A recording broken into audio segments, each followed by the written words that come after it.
Hey guys, it's February 22nd, 2017, and this is Through the Week with Chris Fagan, and let's get through it. I don't know, I might sound a little weird, man, because I'm in my bunker. I had to, and the family, man, I love my family, but you know, they take away the whole day. You have it planned out. You start putting stuff on Twitter and stuff, and start advertising and whatnot. You're doing stuff out of spite to let people know that you're not giving up on your bullshit hobby, and and you're like, I'm gonna be doing this all day. I'm gonna be on. I got the podcast, and I got this, and I got that going on. Everybody, it's going down, and then life happens, and your son throws up, and he has to come back home from wherever they were going on a little family trip, and I'm like, it's almost midnight. I'm like, no, I gotta get this stuff done, man. I had to take care of my kid. He wasn't feeling too good. That's my little man, my youngest, and now that he's out of the way, and now it's I don't know how you guys are doing, man. You getting through your week okay? So like this podcast is really in the middle of the week. When we get to hump day, that's when we start to that transition to the weekend. You're mentally checking out, and you're because Monday and Tuesday suck, and that's when the biggest the shit storms that's when they first come in. Either I don't know if you're all into politics, if you're your favorite celebrity that you didn't give a crap about who died, now that you love them, again now that they're gone. It's always on the over the weekend or on Monday and Tuesday when all this stuff drops, and it's just the craziest thing. You're looking forward to hump day. You're spending a little longer lunches out there. You're thinking about that. It's 5 o'clock somewhere line, and it's like 8 o'clock in the morning, and you already opened up the drink, and it's fine. I'm not judging. But it's just one thing after another, man. So we're gonna get through it together, man. It's a play on words. The company is Talking Through the Media. So I was either gonna call it Talking Through the Podcast or whatever this thing was. But getting through the week, with me. So it's me and you. We're getting through this week. There's another hell of a week, and I'm gonna go. So let's talk about what happened. If you haven't become a subscriber by now, do it. If you like talking about movies, you can check us out on my on the YouTube channel. If you like talking about every little thing here, listening to what I got to say about all the top stories, the crazy shit that's going on in the world, and that's what you're gonna get through the week. Every Wednesday night, hopefully, every I'm gonna try to knock them out in the morning, but it's kind of it's probably a good thing that I'm doing it late because a lot of crap just dropped. This whole thing. I wanted to interview this girl. I saw her Twitter account. She turned out to be an LGBT girl who, on her Twitter, it shows that she was a former liberal, former Democrat. Now she's all about Trump, the LGBT for Trump, and she's on her Twitter account just going after liberals hard, man. It's just like that's what they're saying. We got too politically correct. You guys took it too far with that stuff. Now you're being called libtards, and it's like it's our time now. They don't got the numbers, but hey, they did win the seats in the presidency, so it means they time to shine right now. They do not, but come on, they don't have the numbers. But with sites like that, with people out there like that, that fascinates me, man. That's it trips me out how a party or a group or people that can lose touch so bad, they take their finger off the pulse so effectively that people, look what happened in the Rust Belt states. That's why Hillary lost. Didn't go out there and made them feel like shit. We're gonna take your jobs, and I'm not gonna come out here and rally. Fuck y'all, and I hope you vote for me. Nah, that didn't work out too well, and look what happened. So it fascinates me when I see somebody who says I was a hardcore liberal, this and that and the other, or I was a hardcore conservative and I switched to the other side. I went to jail and now I'm gay. But it's what That's it feels like that's what kind of what it is. So it's like she was fascinating me, man. She was saying some hard stuff, man. I'm like, I can't even remember, nor do I want to repeat it if I could remember. But it was funny how I saw that, and I reached out to her. I said, I would love to interview you. I hope she doesn't think I was joking or trying to cause anything, but I was just fascinated by the whole concept of her existence, right? Like, wow, really?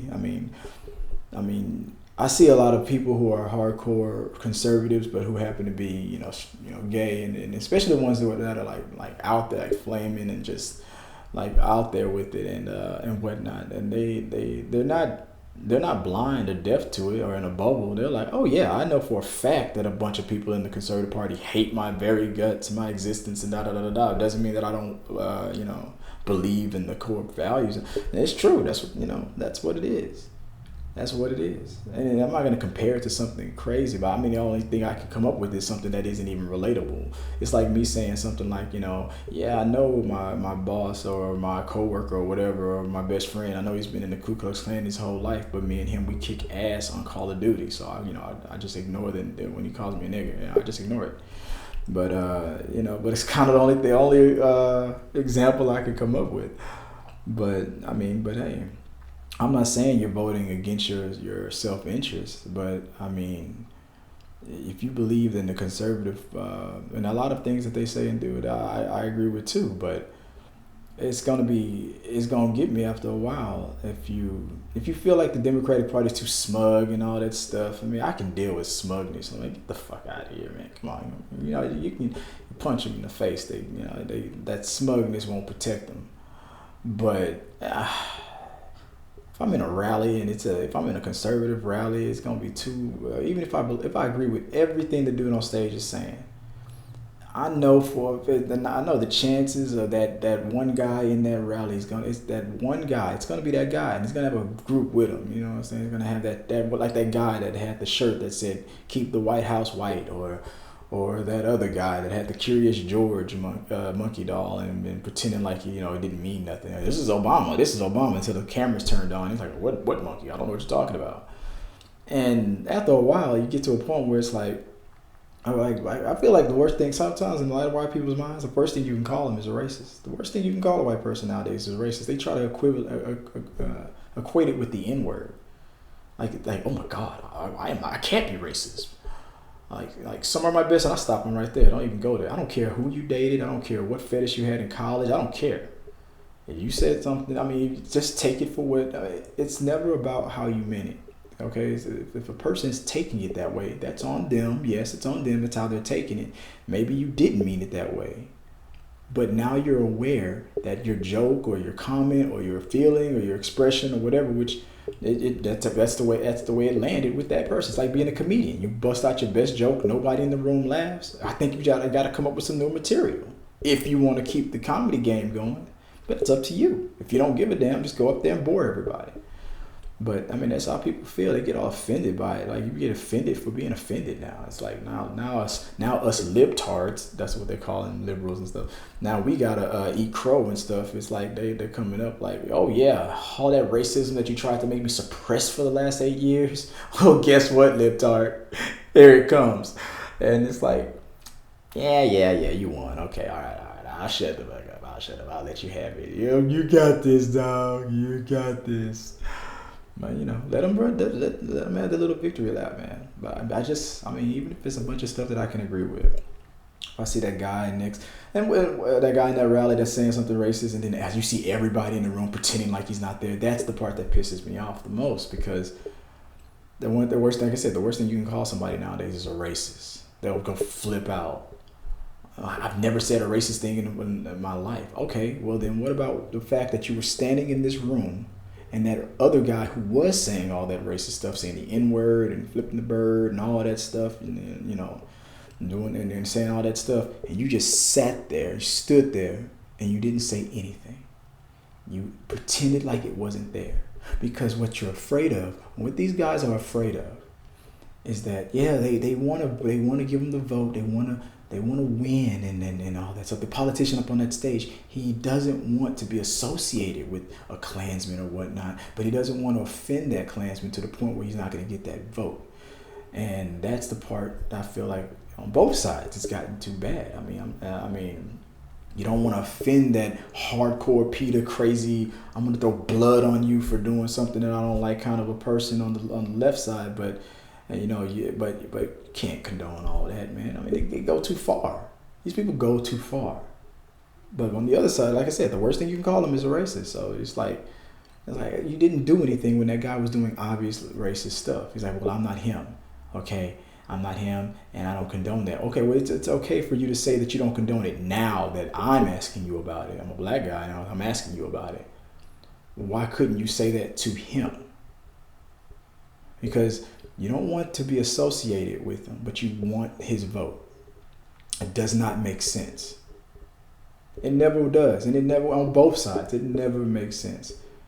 Okay, you don't want to be associated. You're afraid of being racist by association. Because if you acknowledge, if it's like if you say it out loud, and that's the brilliant thing I see that Donald Trump is doing every day. You know, he'll say something and then he'll contradict it on the very next sentence. He made fun of that guy who was handicapped, and then he's going to go to his grave saying that wasn't him doing an impression of that dude. I mean, get the fuck out of here, man. I mean, after a point. I mean, I can understand if you're a conservative, you're trying to, you know, support him and stuff. You're gonna give him a pass on everything. But come on, man. You know y'all laughed. You laughed at it, especially the people who didn't know who he was talking about. They just thought it was funny. They was flailing his arms. Oh, they said, well, why was he flailing his arms like that? Does that guy move like that? And the people that were in that rally who did know who he was talking about, all equally laughed. And then later, when the people later found out who he was talking about, laughed harder. And then when there was a backlash on it, in one unified voice, oh, I don't know what you're talking about. I wasn't laughing. Trump didn't say anything bad about that guy. He was just saying, oh, I don't remember. No, he did a fucking impression of this dude. And you can show him the tape over and over again. Trump be like, that ain't me. That isn't even, I think that dance is digital. He'll go to his grave just lying because you're afraid to be racist by association. Because if you admit that the guy in the rally with you did something racist, and then you're also equally admitting that you didn't do shit about it. So you can't come to me saying, oh, I'm not a racist. I used to date a whole bunch of black girls when I was in high school. Not anymore. I will never do it again. I got that out of my system. But I didn't say nothing at that rally because I didn't see it. I didn't hear it. And then when you bust them and you catch them, it makes them feel bad. It makes them, because they know they should have stopped it. They know they shouldn't have laughed. I mean, if you thought it was funny, it fell. You thought it was funny, laugh. I don't care if that was your initial reaction. Fine, laugh. But just this is America. Everybody has a right to their own opinion, and they're gonna and you have the right to laugh. You have the right to. I'll laugh at a stupid, insensitive, ugly joke all day, and whatnot. You know what? But then if I look to the left and I saw somebody that I offended with it, oh damn, my bad. All right, I'm sorry. You know. But see, I'm a man though. I'll own it up to it. I never try to get out of my comeuppance. I don't weasel my way out of anything, especially when you're busted red-handed. I'm not Shaggy. I'm not gonna be like that. It wasn't me. You know what I'm saying? But you're making fun of the handicap. It wasn't me. Said you grab her by the pussy. It wasn't me. I mean, it's like it's over with the same bull. But the media is the one that's supposed to be fake though, right? No. You're just afraid of being racist by association. And I'm looking at the news feed, and I'm not surprised. Now I'm going back to the original topic though. Is the girl who I was fascinated with, the person who was a hardcore lesbian now, and now she's for Trump, and now here it is. There it goes. Trump is administration rolling back on and when he was going through he acted like a New Yorker, like a guy that you would think was from New York. You know what I'm saying? We're gonna protect the LGBTQ and we're gonna protect them and we're gonna do I don't care. And I feel like he was really saying what he was really in his mind, like how he really thinks about it. Like, I don't give a shit, man. Let him do it, man. Go to the bathroom. I mean, come on. You want to do, because it's not illegal for that big, jock of a guy to dress up like a woman. And that's not illegal. It's not illegal to cross dress. Okay? So you're going to feel uncomfortable if, he walks into the bathroom, he's wearing a dress and whatnot. You're going to feel uncomfortable because of what? What is he going to do? If the dude was gonna attack you and do something, that dress ain't him wearing dress or slacks or whatever ain't gonna stop. It wasn't gonna stop him. If that was in his heart, if he was a sick rapist or something, him being straight or gay or a cross dresser and all that stuff, ain't gonna stop that. If you're a rapist or a murderer or whatever you want to try to equate them with, if you are one of these things, being transgender or gay or straight or black or white and all that is a second to that. No, you are a murderer first, and anything else second. All right, because it doesn't matter if you're a murderer, rapist, and all that stuff. That's what you are first. That's what. Okay, that's how you're going to be labeled in the newspaper. That's what you're labeled in society's mind. You're that first. Then you're no longer a white guy or a black guy or this woman or that woman or whatever, transgender or this or that. If you're a murderer or a rapist and stuff, that's what you are. Being forced to go to this bathroom or that bathroom, it ain't gonna stop them. If they were gonna do that in the first place, they're gonna do it. They're gonna find a way and they're gonna get it. They're gonna do it. But that's not the cases all the time. So now what you really have going on more often than not versus that guy who obviously looks like a guy wearing a dress. No, you have more of the situation where those women that you see, and there's guys that'll go by, look at these girls walking down the street and like, damn, oh she look, and now there's some of these girls you can't tell. They shaved the Adam's apple down and all that stuff. Some of these people you cannot tell. So when that person who's got all that operation done, except for the one major thing, when that person walks into the men's room, now you got all these guys all confused, trying to be like, what's going on here? And then what you going to the stall for? What you unzipping? Whoa, I see now. And it's just gonna make them uncomfortable.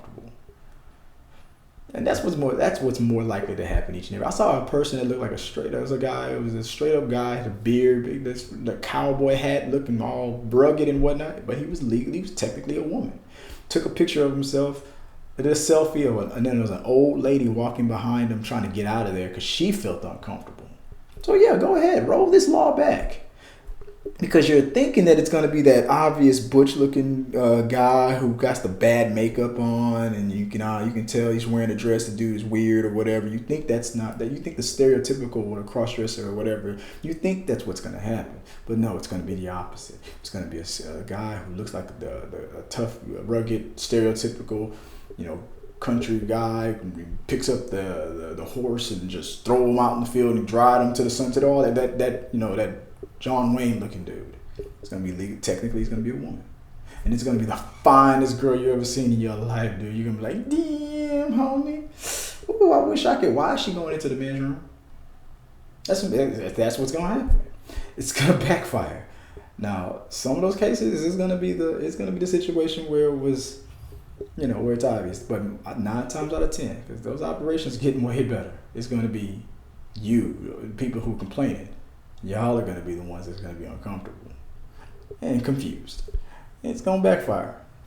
Then he's going to be like, yeah, let her go to the women's room. I think that's it. She's confusing me. She's confused me. She was in the stall right next to me, tried to get her phone number, then we both went to the same bathroom, and she was standing right there, and it was bigger than mine. I didn't know what to do with myself. I had to go. But I got the number. I'm telling you, dudes, because you're going to confuse yourself. All right, well, I'm just saying. And what else happened, man? Oh, dude. Kim Jong's half brother, dude, he got murdered and assassinated through a prank show. Dude, the person I feel bad for is the woman who killed him. She was set up to spray water or something like that on people, and they're like, this is a YouTube prank. We're gonna prank people. It's gonna be a good prank. It's gonna be a prank all day and stuff. And then when the target showed up, oh man, I felt so sorry for her. Yeah, it was. She was supposed to be spraying random people with water or something like that. It was supposed to be a ha joke thing. And then when Kim Jong Un's half brother finally showed up, they just ran to say, "Oh yeah, do it on that guy." I'm sure she didn't recognize him. He wasn't, the dictator. And the dude just walked around.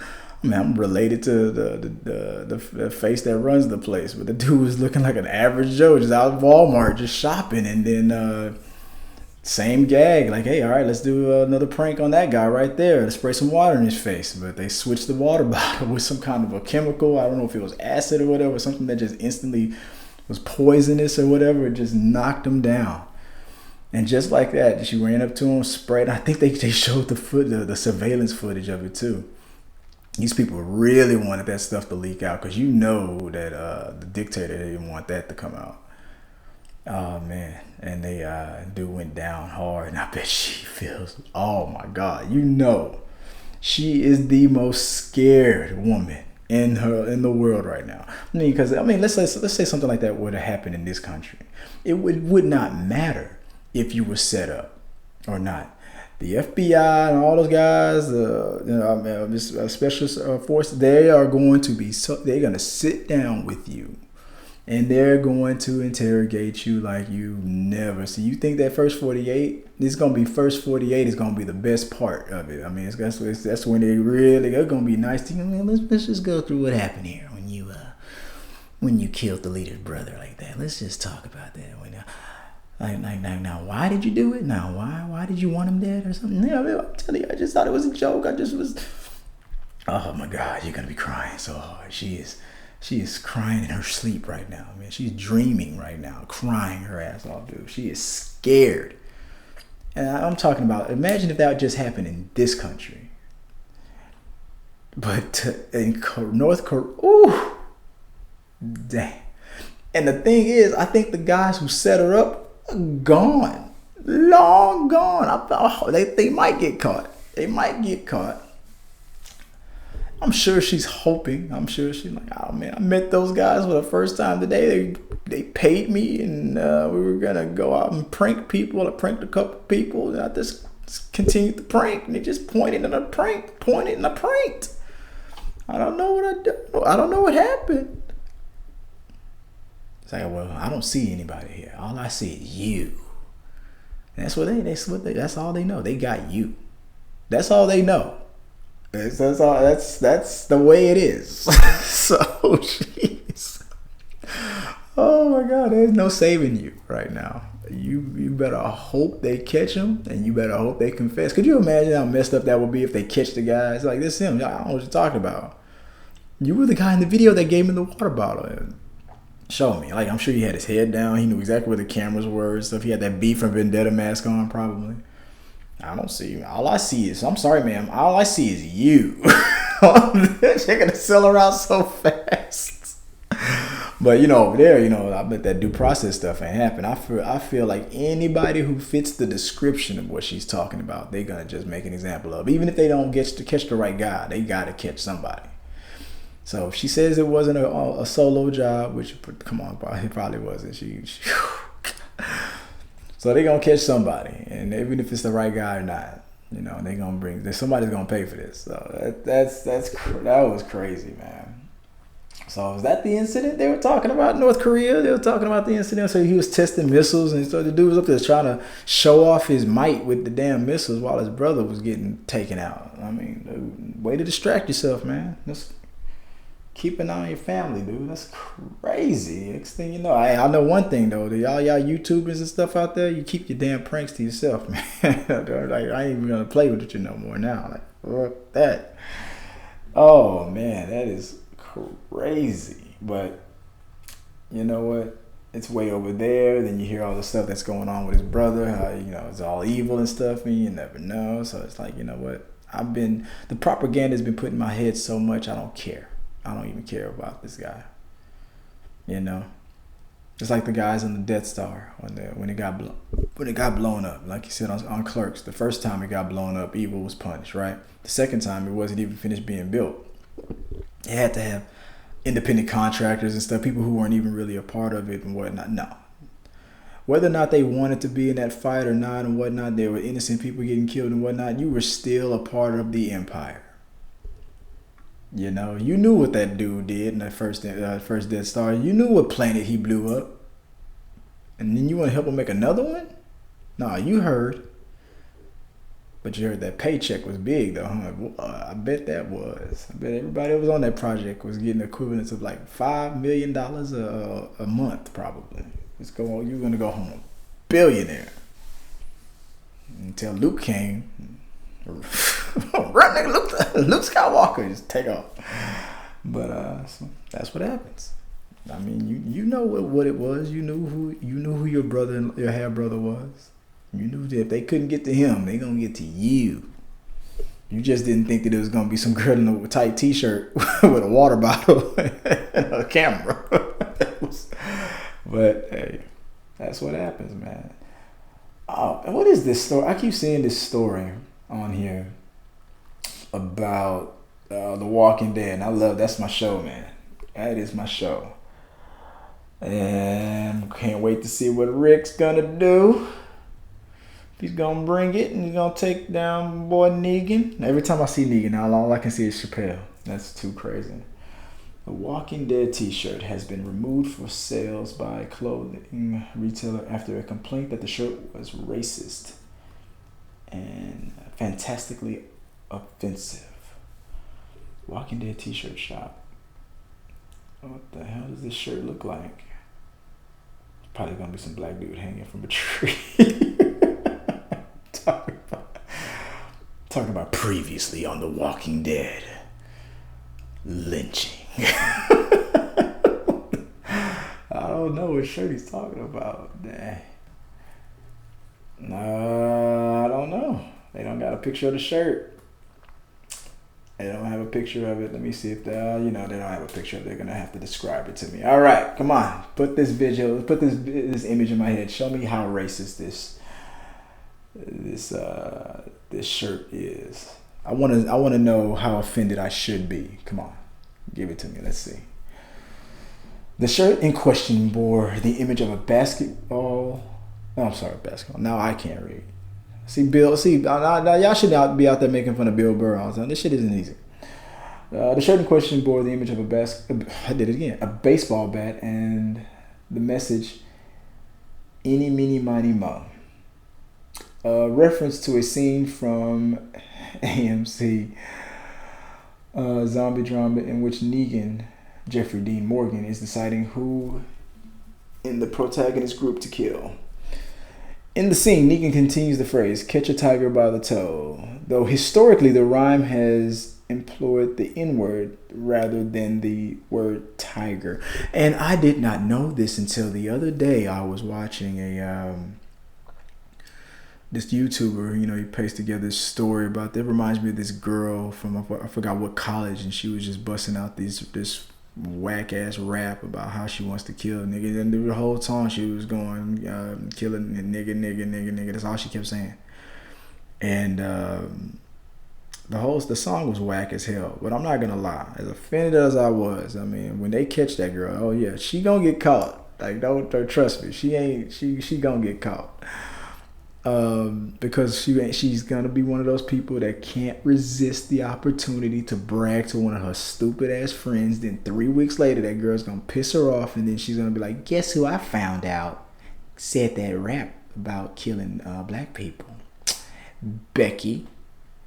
Yeah, room 3A. Yeah, just go up there, match the video up with the room, see if you can find that mask she was wearing. She's in there. That's it." Second drawer to the left, it's in her bedroom. Man, she's gonna get sold out quick. It's gonna happen. But after he played the video, he edited some old documentary footage about like race relations and stuff, like back in the 70s. How they tried to have to heal the racial divide, and then talking sensible about. But this thing was filmed. This documentary or whatever it was filmed back when people were calling they weren't even calling them African American or black. They were still Negro and whatnot. So, and it was this whole video was just talking about how you could be saying racially offensive things and not even intended to be that way. And like, man, those guys, man, they sure do know how to get around with a basketball, but man, they can't swim for bloody hell. Like, you might not think your comment is offensive, but it is. And at the end of the documentary, like, so one dude that finally just made the most sense out of it. Of course, all these guys were like, I want equal pay for equal work and all that stuff. And this one brother broke it down. Like, man, they get a white guy in the job, and it's a situation where they say in this country, if you work hard, you can get ahead. But come on, 9 times out of 10, and this is the 70s or the 60s, so you got to remember that. Like, if you get into that entry-level job as a black man, 9 times out of 10, you're going to be there for another 10, 15, 20 years at that same position while they hiring white guys of the same position. And then 3 weeks later, they becoming the supervisors and the executive producers and stuff and all that. And that's the way it is and was back then. And this other guy was like, yeah, if in this country, if that tax form that we fill out every year to pay our taxes, that pays for all these schools and all these books that I, that I can't, I'm not allowed to get into, even though I qualified to get in there and whatnot. I got that tax form that comes at the end of the year is the same form for me as it is for that other guy and that other family that you are accepting, with the same qualifications that I have. And we both paid our taxes. And we both were paying for the school, and both paying the president's salary, and we're both paying the fire department salary, and all this stuff. So if I'm gonna work hard, and then you're gonna tax me, and you're gonna pay for all this education, you damn well better believe that you ain't gonna stop me or make me or tell me that I don't belong there and whatnot. When I say I've earned the right to go to this school. So if you're gonna make me pay for it and contribute to it, then you damn sure gonna let me, reap the benefit from it, especially if I earned it and qualify for it. And I was like, damn right, man. And I knew, and it's one of those things that's common sense. You know about it, you know of it. But then when somebody articulates it and puts it together so easily or so, scriptedly or whatever and whatnot, it makes you step back and it makes you think, because it's something in it. I don't know, it goes without saying, but at the same time, but when somebody finally articulates it so well, then you're like, damn, yeah, you're damn. Then all of a sudden you start thinking about all the times you got screwed over and stuff, man. I'm paying these guys salary, and these cops just gonna pull me over, man, because I was just going 20 miles an hour over the limit, man. You could give me a warning. I'm paying your salary, man. So now one thing is, it has nothing to do with the other, but it made me pause, man. It made me think. And then after that, I gotta stop rambling. And then after that little speech, then they showed this woman singing that nursery rhyme to a baby. And I didn't know that was the original lyrics to it, but that's what she sung. Eeny, meeny, miny, mo, catch a nigga by the toe. But when she said, I've always heard catch a tiger by the toe or catch a monkey by the toe. And now I'm starting to understand why it was monkey. But it was weird though, because even though I'm 37 years old, and if I heard it when I was a little kid, I never. But my family, my grandmother, whatever, they never sung it like that, and I never heard anybody else say it like that. I never even seen a movie that said it like that. I didn't know that was the original lyrics. And I'm sorry if I'm being that ignorant, but maybe I was well protected. Sorry, but I'll tell you this though, my Black Spider-Man sense is kicked in. Because the second she said it, I instantly felt like that was the original lyrics. It was a black and white documentary. It was all the way back in the 50s, the 60s, wherever it was, and she was just smiling her ass off, pushing that verbal poison into that little baby who's probably a senator right now. Whoever that little baby was, I don't know whoever that baby is. Probably running something right now. Manchurian candidate, whatever it's called. He's probably programmed and stuff. He's like hugging a bunch of black people, hiring a few of them, promoting a lot of them, getting them up there. Hey, executive, junior executive, whatever, every now and then, all of a sudden that nursery rhyme just starts creeping in his brain, when he's asleep. He's sleeping next to his wife and he's tossing and turning. He doesn't know why he's having nightmares. His mom passed away like 20 years ago. And he's like, no, I don't know. What's going on? Eeny, meeny, miny, mo. Oh my God. No. He's waking up sweating and stuff. Catch a nigger by the next thing you know, all of a sudden, like without warning, Leroy's been doing great, and he's got kids to feed and stuff like that, and all of a sudden the guy doesn't know why. He just felt like he has to fire somebody today. He's like, I'm sorry, Leroy, I got to do some cutbacks. There's something telling me I have to do cutbacks, so I got to cut it back, and we're going to cut you back. I've been doing great. I've been making this company more money than you can handle. You said that nobody's doing it better than me. You're right. I know. You know what? You're right. I'm sorry, Leroy. I don't know what I'm doing. I don't know. Eeny, meeny, miny, mo, catch a nigga. And then he starts coming up to him. He's like, oh, you're fired. And that's what happens. This stuff creeps up out of nowhere, man. This stuff is sick. And it and that's where it comes from, man. It comes from the past just creeping up from back there, and you're deep deep into your heart, and you don't even some people don't even realize it's in there. My grandmother, I love her to death, man. She's the nicest woman in the world, but she didn't have that much nice stuff to say about Hispanic people. You thought I was gonna say white, didn't you? No, because of what some woman did to her back in the day when she was working at some hospital, and blames her for losing it. I wasn't born then. I don't know what happened. She could be 100. My grandmother could be 100% right. That woman could have did it on purpose, got her fired. But for some reason, she took it out on every Hispanic person she saw. I had a best friend who was Puerto Rican. Don't trust them. Don't trust them. Like, that's all she kept telling me. But that's what happens, man. That stuff, it creeps from the past and it brings itself back up. And so, wow. And I guess people didn't think about it. I bet you, because look, I'm 37 years old. I didn't even know that was the original lyrics. But when I heard it, I felt that it was the original lyrics. I was like, yeah, this is America. And then when I saw that, I remember that scene with Negan when he did that, had those guys on their knees, and he's eeny, meeny, miny, mo. I mean, come on, this is AMC, that TV show, The Walking Dead. He could have said he could have actually said the N-word on there. And then and still would look back at one of his black subject friends out there and like, we still cool, right? Like, yes sir, Negan, we're good. It's all good. As long as you got that bat in your hand, and all these dudes gonna jump me if I do something about it. Yeah, we cool. But one of these days, I don't know about this group. They look like scrubs, but something tell me that Rick dude, I don't know.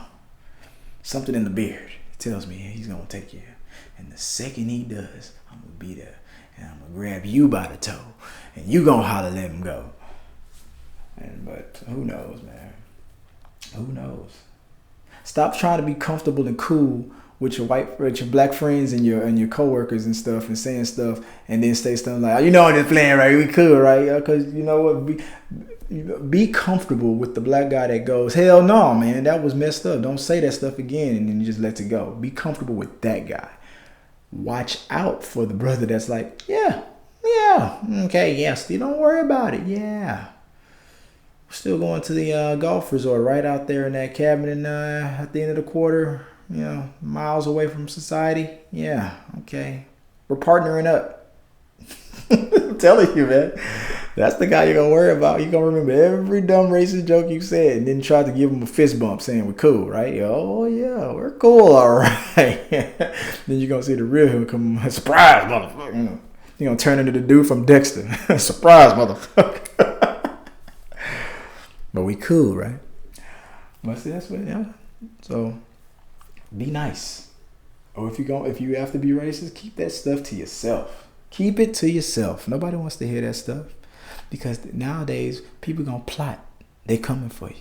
They'll destroy you in social media. They'll do whatever it takes. It's easy nowadays. Back in the day, they couldn't do nothing about it. But that was their day, okay? Quit trying to live vicariously through your grandparents or whatever who told you about the glory days when you could do that crap and get away with it and get a promotion and watch them destroy a family and laugh about it. I mean, those days, it still happens, but not as much as it used to. And on top of that, they can probably get you back easily. I mean, come on. Just stop. This stuff needs to end. All this stupid stuff, man. I'm better than you because of something that I am that I didn't have any control over, and I'm white and you're black, so I'm better than you. Like, what button did you push to be born? I wasn't predestined on this earth to be inferior to you. That's not my purpose. It's not your purpose to be superior. If you get a bigger job, better job, or more money, and all that stuff, it's good. I'm gonna be like Christian Bale on the set of the movie. Said, "Good for you." That doesn't mean that you're a better person than me. I got a family. I got kids that love me, and that's my whole universe. Your supremacy means nothing to me. Go over there, you're gonna march and you're gonna be supreme and all that stuff. Wow, all right, sweet. I'm gonna just sit over here and eat my hot pocket and just look at you. You got a lot of child mind. But I'm old school with it though. I'm not like the I could say back in the beginning of this segment, you know, how they calling them libtards and stuff, and being the politically correct police, and that's how they lost this election and stuff. And maybe there is something to it, because I'm taking it back to the old school, man. I'm gonna say it the way it used to be said. You know what? I may not agree with what you're saying, but you're an American. I'm gonna defend to the death your right to say it. The Ku Klux Klan, those white supremacist guys, they come out here and they can say, well, you know, they get out there, they got that little newspaper and all the Mein Kampf book and all that. They shave their hair and they want to say white power and all that stuff. It's fine. I don't care. You know, I may not agree with what you're saying, but freedom of speech, man. That's the way you were raised. That's what something that happened in your life, or something happened in your life to bring you to this road or this path that you're on right now. Whether good or bad or whatever however you look at it or whatever, that's what you want to do with your life. You have the right. I don't have the right to push a button and magically make a person that I don't like or a group of people that I don't like disappear. I mean, have you ever seen that episode of The Twilight Zone where this guy shows up in these people's house with and these people were poor, man. They poor, like po. They couldn't even afford the OR. They were po. He puts a box in front of them and they open it up and there's a button and he says, you push this button and you're gonna get like $50,000, whatever. I mean, probably a lot of money. Maybe it was $1 million. Who knows? The only catch is you push this button somewhere in this world. A person that you have never met, that you will never know, will die. One person will die, and then you will get $1 million. They sat there contemplating. I'd have pushed it right before the sentence ended, but that's me. But they thought about it. This is a Twilight Zone episode. They tortured themselves over. Should we push it? It's fake. Lady opened the box up. It's just a piece of wood and a button and a spring. Maybe it's a remote control, and maybe how will he know if we push it? You know, I don't know. Screw it. And they just say, you know, inevitably, you know, they decided to do it. They pushed it. A few seconds later, ding dong, guy shows up, comes in quietly, collects his little box, puts on his hat, puts the money down, gives it to him, heads to the door. And they were like, shit, that's it? Well, dude, where you going? He looks back at him and says, oh, I'm about to give this box to someone in this world that you have never met, that you will never know. Have a good day. And then they instantly knew. They knew right there on the spot that they were fucked. Yeah, one chance to end the cycle. You chose what was behind door number 2 or what was in the mystery box, and you got it. Everybody always says the box, choose the box, it's the box. What's in the box? What's in the box? Surprise, you're dead. I may not agree with what you're saying, Ku Klux Klan man, but I'll defend to the death your right to say it, because the second we're in this country, and that's why I hate this fake news crap. Not the fake news part, the fact that people are so weak to say it's fake news. You think I like if I'm one of these libtards or whatever you want to call them and stuff, these sensitive little liberals, if I'm one of these guys, you know, I'm a Democrat, you know, you don't know Jesus because you're just a Democrat. You don't love the army because you're just a Democrat. God bless you. Like you have some kind of authority over the military or God. I mean, when do people put country or party over religion? When did that happen? I sit in a Baptist church with white people, black people, you know, conservatives and Democrats and stuff, you know. But at the end of the day, you never know. Some of these people that I'm sitting around with are probably going home thinking that because they have an R next to their voting agenda, that they have a closer connection. For some reason, people have tricked themselves into believing this. But I may not agree with what you say, I think, but I will defend to the death your right to say it. Because people know, especially minorities, they know this. This is the truth. I mean, if you're black, white don't really matter if you're a minority or majority. This is just a known truth. Because the second we think about it, because you think about it, every time you watch Fox News, they're always griping about the war on Christians or the war on Christmas. There's a war in every group, man. It's a war on everybody, okay? But the universal thing that we all have in common is that rich and poor thing. I mean, if you got only 1% of the people controlling 99% of the country and stuff, there's a problem with that. I mean, come on, wake up, dude. These people do not care what color you are. Jay-Z will be up there rubbing elbows with the rest of the dudes in the Illuminati before the dude over there in the trailer park or whatever, or whatever stereotype, you want to give a Caucasian man or whatever. Before he'll be up there in those spaceships when the Earth is about to explode, and all the presidents and the important people. Jay-Z will be up in there before you will. Before me, for you, white, black, Hispanic, it does not matter. You could be a doctor, you could be a gardener, it doesn't matter. I don't care how. It doesn't matter how, if you're white and you've been white all your life and you're in your family, every generation, and all that stuff. It doesn't matter. Jay-Z took your seat because he's married to Beyonce, and you damn sure she's getting in there. That ship when it's time, when the Earth is about to explode, you got to save the human race. She's getting in there. It don't matter how black she is. That's Beyonce. She has transcended. She's got the money, the power, and the talent, and they need that. So your privilege ain't gonna mean anything. It ain't gonna save you when when those rockets are going up in there, up there, and it's time to abandon the planet. Okay, they don't want you. They got 1 million yous up in there. They just got more money, and they getting in that rocket, and you not. So this never was about black and white and all this stuff, man.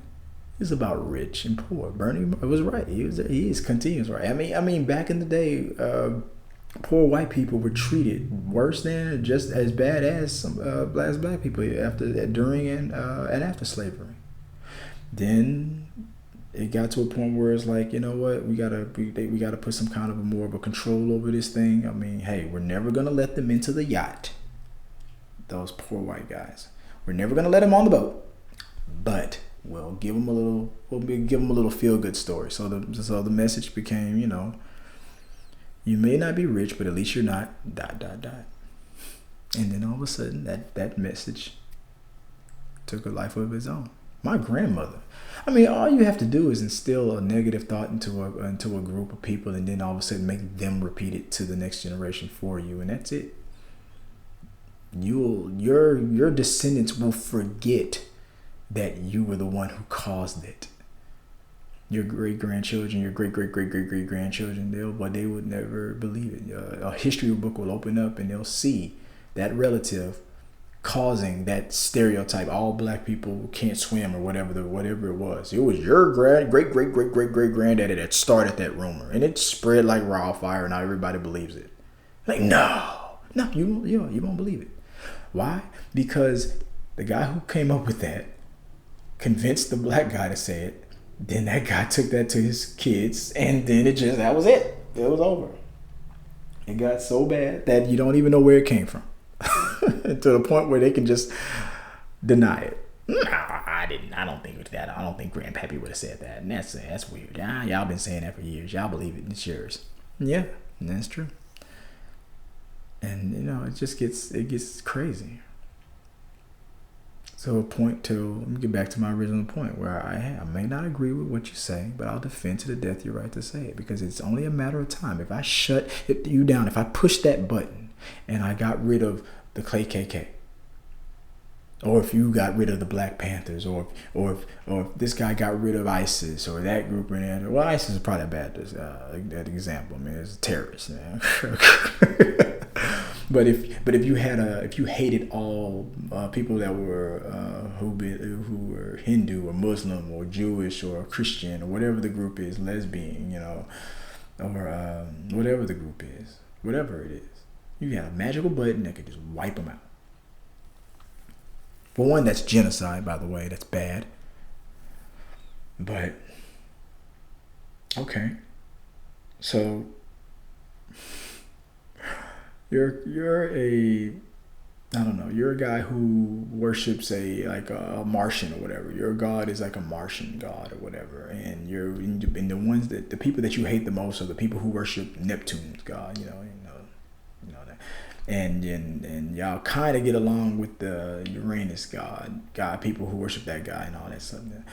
But now the Uranus people just saw a guy with a box that had a button and give it to the Mars people, and they pushed that button and it wiped out the Neptune people. And now the Martian people are feeling like, yes, finally they're gone. Then the Mars people now watch that guy take that box and give it to the neutral people. The what did I call them? What was it? The Uranus people. Now the neutral, you never really liked them all that much, but you never had beef with them people, you know. Now they got a lot of thinking to do. And you put them in a situation. They just saw you do that. They saw you wipe those people out because of your differences, your bigotry, or whatever it was that you couldn't get along with. And they saw you do it. And now y'all never had that much beef, but now it's like, I don't know. If you were that quick to push the button on them, then that means that the second this little difference that we have turns into from a anthill to a mountain, then I gotta watch out for you. And guess what? They gonna push the button on you now. Y'all never had beef, but now they can't trust you because they saw you how easily you just discriminated, put that person down because of the color of their skin. You might be a person that hates, you might be a black guy who hates white people and just, I can't stand them, but you love Asians for whatever your fetish is, whatever the thing is. I love the women of this, the culture and all that stuff. You're never going to say a bad thing about them and whatnot. And then they see you, and then you're a girl, maybe you're dating a girl who happens to be Asian or whatever, and then she constantly sees you, constantly putting, and maybe she agrees with you on some of the things, and maybe she doesn't. Maybe she's just keeping it cool because, you know what, hey, you know, this is him being, you know, colorful or whatever. Constantly sees you just putting it down. But then after a while, sometimes they'll join you within that rant. And other times it's like, oh my God, dude, I can't deal with this anymore. Again, really? You were late to work and somehow it's the white man's fault? Come on, bro. People get tired of it, man. People get tired of it. Man, they put me down, man. I know what I'm saying. Yeah, I didn't get a start. I couldn't get a good start in life, you know. So, you know, I was late to work, you know, because I didn't get the right schools when I was coming up as a kid. And the boss man, he got the better schools, and that's why he's the boss. And I got to work for his ass all the time. So, yeah, but you didn't get a good start in life, but your car started. You were the one in control of that situation. You were a kid. You're talking about when you were a kid and had no control. You're a grown man now. Now, unless there's people like coming, like ninjas are coming out of the trees and just snatching this and just cutting your car keys out of your hands and just throwing them in the sewer every time you're like 15 minutes on schedule ahead of work, you know, and whatnot, and they just out to get you. Unless that's happening to you, dude, you had complete control of it. I hate talking with people who have 100% control over to prevent the misfortunes that they go through at the end of the day, and they somehow blame it on somebody else. And that's how it always mushrooms. It's things, it's that thinking like that. So don't think it's just white people that's always doing it to black people and whatnot. It's all the way around. It's all the way around, man. So you could be the black guy that owns the company and you could be treating that white guy like crap because of your issues. That guy could be doing, and I know a brother like that. He doesn't have any people, he doesn't have white people that work with him anymore now, thank God. But when he did, smiling in their face, just like the way that he doesn't like it when that's done to a black person. He smiles in their face, shakes their hands, talking crap about them the whole time behind their back and plotting against them because of his stupid issues that he has with white people that was forced into his brain by his father, who had real civil rights issues coming up when he was a child, but now that, you know, because you can't be too careful, so now he had to raise his son, which is in my generation X or whatever, who really didn't have it that. Now his father went through all that hell, so his son wouldn't have to. Now it's still not, you know, where it should be, but it isn't as bad as it was 100 and something years ago. But people try to equate it all the time. Well, you know, the worst thing now is is that the fact that they say it under their breath and behind your back and stuff. No, it was worse back then when they said it straight up to your face and then tried to kill you. Which is why where people are upset nowadays, where some people are now feeling kind of empowered to do that now, because that's where it starts. You feel empowered that you can now get away with it, and then you start to think about the other things you can possibly get away with. Probably why those boys thought they could get away with killing that girl in Utah. And that story, oh my God! I'm not going to jump back to. I'm not going to jump to that yet, but I was making a point about you never know when that box is going to come to that other group. I may not agree with what you're saying, or your way you live your life, or whatever you think, but I'm going to defend it. You're an American. This is America. I should defend everybody in the Ku Klux Klan should be defending to the death the right for the Black Panther Party to at least be able to say and think what they think. But we get our smugness in the way and stuff. So, if you give one of these guys that button to push, they gonna push it on that other group. They gonna push it. They would push it. They could magically push it and get away with it. And it's too late. I already pushed it. They're gone. They would push it. But I wouldn't do it. You gave me a button right now to abolish a group of people that I probably don't like. The whole those. No, man, those guys have a family. I'm not gonna go after a person. It's like going after a person. They got a company, a restaurant or whatever. They got a painting or whatever on the wall that's offensive to you. This is the first time I've ever been to this place, and I'm here. The food is great, but that painting up there is offensive, man. Well, it's our painting, man. You know what? I like it, and everybody else likes it. You know what? You're new here. You don't. It's just everybody loves it. Nobody's complained before. And then, but you don't know who you're talking to now. You're talking to super politically correct guy. He's gonna go back. He knows his senator uncle and all that stuff, and he's gonna get you. He got you fired. You go after these people's livelihoods, man. Especially in a situation where if you have these preconceived notions about somebody based on the color of their skin, you need to get a job. You need to quit blaming people for your problems. You need to go out there, stop doing drugs, and da. Then when you're put in a situation where you can feel superior over them and be smug and be like, this is our place. We just have that sense of humor. Well, I'm gonna get you shut down. I'm calling my uncle. He's a senator. He's gonna go. We're gonna protest. We're gonna have this stuff on. We're gonna picket you and all that. We're gonna boycott you. And we're gonna get you shut down. You're fired. You're getting out. And it succeeds. They get him fired. So now that guy doesn't have a job. Your whole life you've probably been telling him, you gotta go get a job. Could being lazy, go get a job. Well, he had a job, and because you didn't like the way he was living his life, which wasn't hurting you, you could have just went to that restaurant and then you saw what you didn't like and just never go back again. But no, it was better for you. You had to turn that place into not their place anymore, to your place. Get that thing turned down. I want him to apologize, and I want him fired.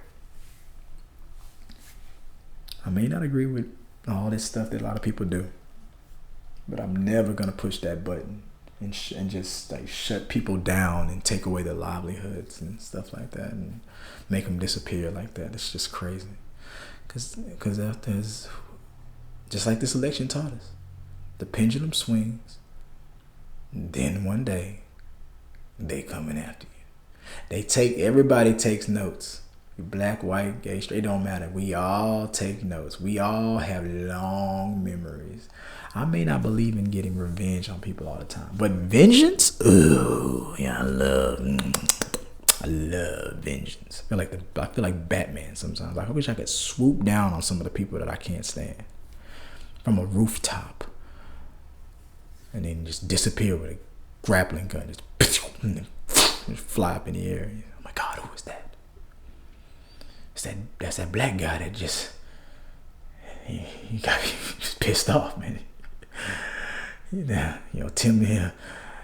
at his job, he took the last rim of paper and Chris had to go all the way down to Kinko's. He didn't like that shit. He came back and killed him. So people have long memories. That stuff is not worth it, man. We make mountains out of molehills and we take stuff too far, but I'm more guilty than anybody else of it. But I don't want to be that guy that pushes that button. It's petty. Oh man,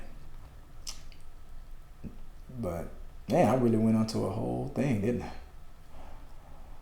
Oh man, out of Utah. So I'm running long, so I'm gonna wrap it up. This is just what happened. The Utah story. Let's talk about that. I don't know if I talked about it already. Did I talk about it already? The Utah girl.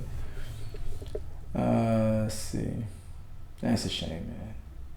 Residents of a small town in North Utah struggle to comprehend Wednesday why two teenage boys plotted to rob and kill. This is the other story. If I read this before already, I know. I think I deleted one part of this because I. Oh man, what the hell is that? Motorcycle in the background. The one story that I read was from a different paper, but this is the one that I remember reading that caught my attention. It's a 16-year-old boy. Suspects they just shot her, a 14-year-old girl, before shooting her in the head and leaving her critically wounded in a ditch. Now I read one story that she died. Maybe it was a whole different girl, or something. Maybe it was a whole different story, but this story is saying that she was just critically wounded, left in a ditch. According to the prosecutor, the 16-year-old suspects do not have any serious criminal history and both had not known problems at Smithfield's only high school. Court and school officials saying, and that was the part that I stopped at. I couldn't believe, once again I was reading something like that. You immediately start defending the murderer or the attempted murderer or whatever, whoever these kids are. I don't care, dude. It said it right there. Yeah. Northern Utah struggles to comprehend Wednesday why two teenage boys plotted to rob and kill a 14-year-old girl by shooting her in the head. They told police that they lured Turner to the ditch last week by promising to sell her a knife. I don't know why you're in the market for a knife from two little boys that's gonna lead you to a ditch. I'm not blaming the victim, but I'm just saying that it's why do you need a knife that bad? Because instead they shot her and then took her cell phone and the iPod and $55 from her. That's what the prosecutor said. What's hard for the community to process is why something like this would happen. What fucking just told you why it happened? They wanted her stuff. It just told you. This is the stuff that I can't handle. It's like this guy named little Eric. Oh my God, he was such a good boy. But when Jerome does something wrong, like I knew it. But the bad thing about it is I do that too. I mean, like, you can just tell. I knew that boy was gonna snap. We do it all the time. The sad thing about it, it's instilled in my brain too. We all do it. We'll judge a book by the character, and we won't be, and we quote unquote won't be surprised to see that they're on the news doing something bad. Then we'll see another person we judge by the book by the character and be like, oh, they were so sweet in high school. Everybody said they were good. I wonder why they snapped. I wonder why they did this. It just told you. They wanted her stuff and they wanted to kill somebody. And that's what they did or tried to do. Stop trying to cuddle them and coddle them. They were obviously crazy. They just up and convinced themselves like this is the plot from Scream. They just up and saw too many movies and decided, hey, let's do that. Okay. How do you convince somebody to go try to hurt and kill a 14-year-old girl? Let's take these weapons and go down the street. There's a girl that lives down there, and let's go out and let's kill her. Let's try to see how it feels to kill. You're gonna see how it feels to be arrested. $1 million bail. They ain't gonna pay that. Their parents are gonna let them rot. You're gonna learn how something else feels when you get in that jail, man. And that's just the way it is. But I just hate stories like that in the middle of it. They try to tell you how sinister they are, and then try to explain it away in the middle of it. These two boys were plotting. They plotted her death. They came after her, lured her into the woods, promised to sell her an item. They took that item. They assaulted her. They shot her. They tried to kill her, or they killed her. They stole her stuff and left her to die. But they were such sweet babies when they were coming up. They used to play over there, and it was so nice. And it's every time. You never see that middle good news story about dude up the street. But hey, I still wouldn't push that button. No. So I don't know, guys. That's what's going on this week, man. So I don't know. It'll get better, man. It's almost Friday. We got the margaritas. It's going down. You know, we got Mardi Gras coming up. So I mean, hey, we got that to look forward to. So let's enjoy that, man. So now that I scared that shit out of you for this whole segment, I left it on a good note. Margaritas and Mardi Gras. Yeah, you know, I've never gone out there, and I probably never will, but I'll drink to it though. So let's get to this Thursday morning, and you know, you got your metal lunch box, and you got your ham and cheese. You're busting your ass out there, you know, working hard. You're trying to provide for the kids, and you're thinking, man, you're either sitting there thinking these damn libtards with this fake news, or you're the other side going, these damn Republicans with that idiot Trump, he lying his ass off, but he gets away with calling everybody else liars. He fucking puppet for Russia. Man, if he's gonna look, I believe this is what I believe. Everything in the world that's meant to happen eventually does. It just was not meant for her to be president. As much as it hurt me, I wanted to see it from a black person being president to a woman. I wanted to see it. I felt like this country would have been pushed in a different direction. I'm not gonna say better, because you know what, that's subjective. You know, my version of better might be your fucking nightmare. So I'm gonna leave it alone. I'm gonna do my best to try to leave it alone. But at the end of the day, man, everything in the world that's meant to happen eventually does. It wasn't meant for her to be president. It was meant for him. If it's meant for him to be impeached, that will happen. If it's not, that will happen. If it's meant for him to have another 4 years, it'll happen. You can if you go out there, you bust butt, and you get the numbers out, and you can try to stop that from happening. Or he can bust butt, earn the votes back, and rally the numbers and get it again. It's I'm not saying this stuff is predestined. I'm just saying everything in the world that's meant to happen, eventually it happens. It was meant for man to invent the airplane. They did it eventually. It finally happened. You know, we're flying all over the place now. To do all this other crazy stuff. We do it. I don't know. But we just need to start focusing on ourselves, taking our time, stop picking at each other all the time. Listen to the other side. I challenge you guys. This is what the challenge of the week is. If you're one of these hardcore lefties and whatnot, you know, take a week away from Rachel Maddow and all these guys on MSNBC. Take a week off and watch Fox. We'll just watch it. Don't do it. Don't give that smug ass look and be like, oh God, that bill right now. Oh God, I'll hand it here. Just listen to him. I mean, I'm not telling you that you're gonna instantly agree with it or whatever. Maybe you will, maybe you won't. I'm not saying that. I'm saying that what you gotta start doing is you gotta start letting the other person's arguments be valid. It's subjective. If they see something that you see as a delight and they see a problem, you got to understand that it might be a problem for them. There might be a reason why it comes from.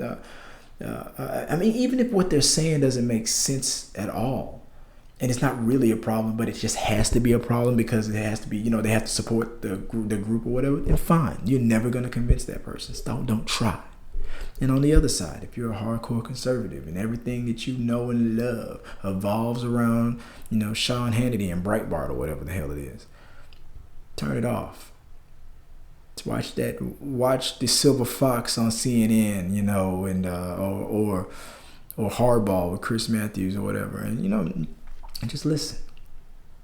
Listen to these libs, man. Listen to what they're saying. Oh, we want to protect the planet. Why? It baffles me, man, where guys all sitting there like, I want these people to stop polluting this earth because I want everybody, not just the Democrats, everybody to have a clean planet. And then on the other side, you're like, fuck that. But the second that sludge or whatever it is hits your dirt, you would freak out. And then, you know, So don't pretend. Stop pretending like just because they're Democrats or libtards, whatever the hell you want to call it, they're too politically correct. Stop pretending like what they're saying isn't something that can also benefit you. They're trying to support the thing that the place with all the abortions and stuff. I mean, people don't just go around going up into the Planned Parenthood and just, I think I'll order the Big Mac and the abortion today. They don't do that. Planned Parenthood, when it's. That's what fake news is. The thing that they're trying to convince you what fake news is, well, you know what the guy meant, but you try to spin it to something else. You do it. You conservatives, you do it all the time. Planned Parenthood is the prime example of it. You know for a fact that they do 98% more of other things, cancer preventions and all that stuff, and helping women, be safe and be healthy and all that stuff. And then they do provide, and they provide that one, but that one service that they do on 2% of, if it's 2 or 3% or 5% of the business, hell, even if it was 10% of the business, that's them. If they're damning themselves to all eternity and all that stuff, well, then fine, let them. That's them. Stop trying to force feed your lifestyle on other people. And watch that MSNBC program for a while, for a week, and just at least see where they're coming from. Okay, well, why are you such a damn heathen and you're going, are you going to burn in hell? Well, because I don't believe in God. That's why. It's simple. I mean, maybe that's the answer. Or maybe it's like, I do believe in God, but I don't believe that. I also believe that I'm in charge of my own body. I mean, you wouldn't want me coming in your house, libtarding it up and stuff. You were conservative. You wouldn't want me kicking the door in and be like, hey, I'm taking over this whole spot now. That couch is now liberated. It's a Democrat sofa. That's a, MSNBC TV now. You wouldn't want that. So why you do it to them? So sit down, watch MSNBC for a week. See how you feel. I'm probably gonna activate 1 million people to push that damn button. That's what I'm probably gonna do. This is gonna backfire bad. All right, I'm going to sleep, guys. This is about 12:30 in the morning. It's already Thursday. We made it past Hump Day. Yeah, man. I like it on this SoundCloud stuff. I got some new equipment. I'm doing a little bit things different. Me and Sean on this same podcast, we'll talk about movies. Just the Chris and Sean show. We're going to be doing more interviews and whatnot when we're doing these advanced screenings. So listen to the Chris and Sean show when you want to hear us talk about the advanced screenings that we go to. We're going to talk about what we think about how the movie's going to be when we see it. And then before the movie even comes out again, we'll give when it gets closer to the release, then we'll do a review on our YouTube channel. So Talking to the Media is on YouTube, and become a subscriber. Hit the like button. Let us know what you think. Become a subscriber to this podcast, man. Let's just keep, like I always say, let's keep talking. And I want your feedback and let me know what you think, man. Am I way out of bounds? Am I out of my element here? Is this thing on?